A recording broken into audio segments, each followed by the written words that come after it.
La politique chinoise du zéro Covid-19 a été décrite comme durable par un média d'État. Cette politique est-elle donc appelée à durer? Les autorités chinoises déclarent une recrudescence des cas. De nouveaux confinements et autres restrictions sont mis en place dans le pays. Altération du christianisme en Chine. Le Parti communiste chinois s'attaque à la foi d'une nouvelle manière. Bienvenue dans Regard sur la Chine, une mise à jour sur la pandémie en Chine. Le journal d'État du Parti communiste chinois déclare que la Chine doit s'en tenir à sa politique du zéro Covid-19, une stratégie marquée par des confinements, des mises en quarantaine forcées et de fréquents tests de dépistage du virus.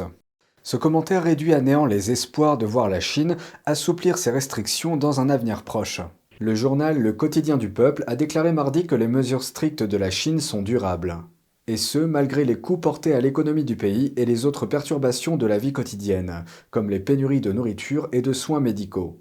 Dans certains cas, des gens ont été confinés chez eux pendant des mois. La Chine est l'un des rares pays à avoir encore recours à de sévères mesures anti-Covid-19. Pékin semble particulièrement préoccupé aujourd'hui en imposant de nouvelles mesures de confinement et de restriction de déplacement. Les autorités tentent probablement de présenter une image positive avant une importante réunion du Parti communiste qui débute dimanche. Pourtant, malgré ces efforts, la Chine a signalé lundi son plus grand nombre de cas confirmés depuis août.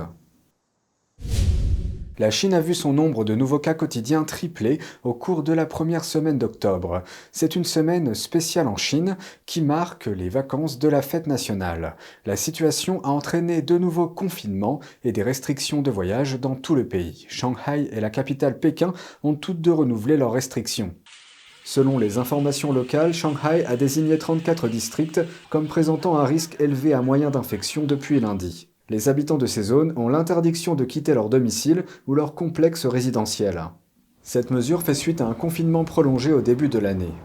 Lundi, 3 districts de Shanghai ont annoncé la fermeture des cinémas et autres lieux de divertissement.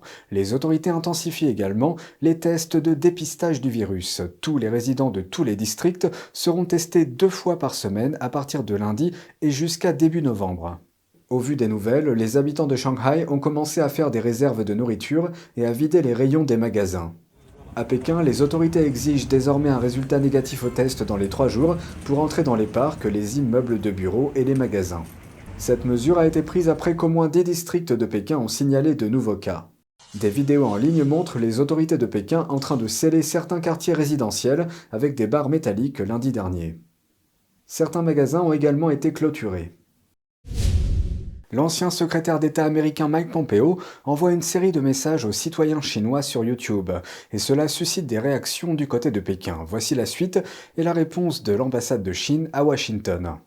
Comment Pékin dépeint-il les États-Unis à l'intérieur de Chine? Voici quelques extraits du journal télévisé diffusé par la télévision d'État chinoise.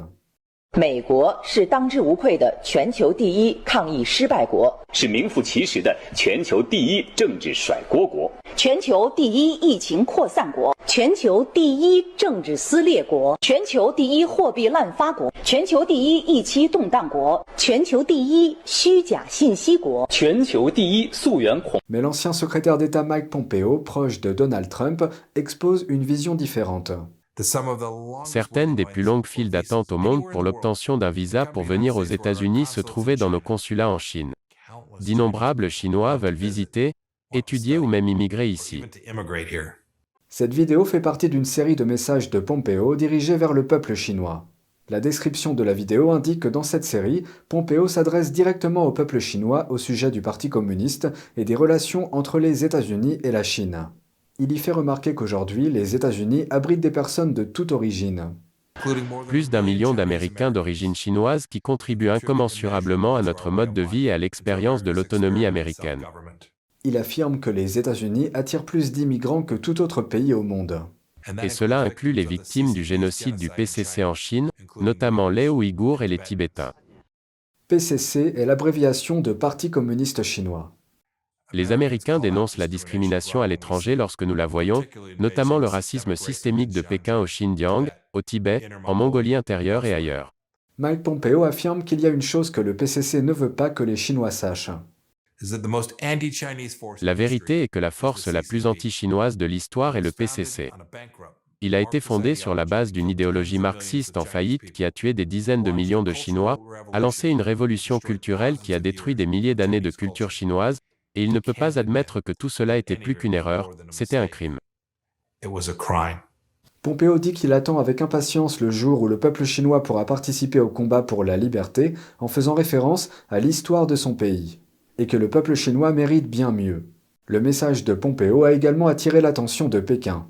L'ambassade de Chine à Washington a envoyé une lettre à l'Institut Hudson exprimant ses préoccupations au sujet de ce qu'elle appelle les accusations sans fondement portées par Pompeo contre le Parti communiste chinois. La lettre ajoute que, je cite, « toute tentative de couper les liens de sang entre le CPC, Parti communiste chinois, et le peuple chinois est vouée à l'échec ». En publiant une photo de la lettre sur Twitter, Pompeo a écrit que le PCC veut qu'il cesse de dire la vérité, ajoutant que, je cite, « cela n'arrivera pas ». Une question de notre public concernait la situation à laquelle le christianisme est confronté en Chine. Les chrétiens sont depuis longtemps persécutés par le régime communiste chinois. Mais maintenant, plutôt que de simplement réprimer la religion, Pékin veut la transformer. La Voix des Martyrs, un organisme mondial de surveillance des persécutions, a récemment publié un rapport selon lequel le Parti communiste chinois réécrit la Bible pour qu'elle corresponde à son idéologie communiste. Il s'agit d'une mission sur laquelle le PCC travaille au moins depuis 2019. Elle a conduit à ce qui a été appelé des distorsions choquantes dans l'écriture, y compris une version où Jésus se décrit lui-même comme un pécheur. Un manuel scolaire de lycée publié en 2020 a révélé ce changement. Le parti a modifié plusieurs versets de la Bible dans lesquels Jésus pardonne à une femme coupable d'adultère malgré les appels de la foule à la lapider. Mais dans la version du PCC, Jésus lapide lui-même la femme et dit, je cite, « Je suis aussi un pécheur ».